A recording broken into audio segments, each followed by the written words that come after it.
इनकलाब जिंदाबाद साथियों। तो मुझे ऐसा लगता है कि डीयू को अपनी फुल फॉर्म दिल्ली यूनिवर्सिटी से बदलकर ड्रामेबाजी की यूनिवर्सिटी रख लेनी चाहिए, क्योंकि उन्होंने ऐसा सोच लिया है कि एजुकेशन को वो एक कॉमेडी फिल्म की तरह चलाएंगे। हाँ, जिसका कोई सर पैर नहीं होगा, जैसा उनका मन आएगा वो वैसा चलाएंगे। फर्स्ट ईयर के एग्जाम्स आने वाले हैं। हाँ, सिर्फ 15 दिन में उनके एग्जाम स्टार्ट होने वाले हैं और डीयू एक नई स्कीम लेके आता है कि जिसके अंतर्गत आपके जो इंटरनल असेसमेंट के मार्क्स हैं वो आपकी फाइनल मार्कशीट में 45% वैल्यू रखेंगे। पहले ऐसा होता था कि आपके जो मेजॉरिटी मार्क्स होते थे वो रिटर्न एग्जाम पे निर्भर करते थे। हाँ, 70 to 75% आपके जो मार्क्स होते थे वो रिटर्न एग्जाम पे निर्भर करते थे और 25-30% आपके मार्क्स इंटरनल असेसमेंट के बेसिस पे होते थे। पर अब बिल्कुल बदल दिया गया है, एक नई स्कीम ला दी गई है जिसको बोलते हैं न्यू इंटरनल असेसमेंट स्कीम, जिसके बाद से ये जो इंटरनल असेसमेंट की वैल्यू है ये बहुत बढ़ जाएगी।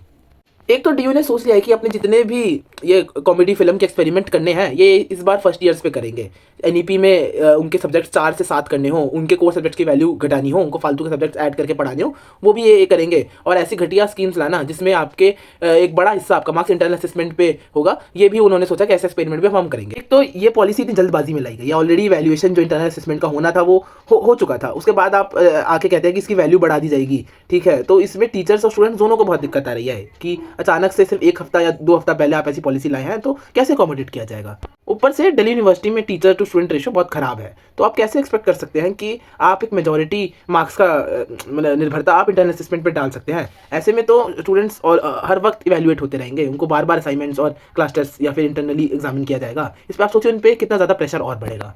और हर प्रोफेसर का इवैल्यूएट करने का तरीका काफ़ी अलग है। ठीक है, उसमें उनके बायसेस, उनके पॉलिटिकल बायसेस, उनके सोशल बायसेस सब इन्वॉल्व रहते हैं। तो ऐसे में एक मतलब ज़्यादातर निर्भरता रिटर्न एग्जाम्स को इसलिए दी जाती थी ताकि पूरे डीयू में एक स्टैंडर्डाइज्ड मैकेनिज्म बिल्ड किया जा सके, जिसे ये डीयू तोड़ना चाहता है।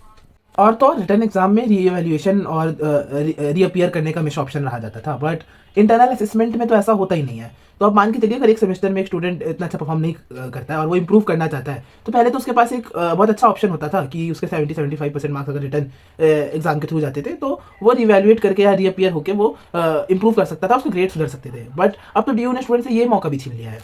और साथियों, डीयू ये सोचता है कि अगर वो एग्जाम से सिर्फ 15 दिन पहले ऐसी स्कीम ले आएंगे तो स्टूडेंट्स कुछ कहेंगे नहीं और वो सिर्फ चुपचाप उनकी बात मान लेंगे, तो ऐसा है नहीं।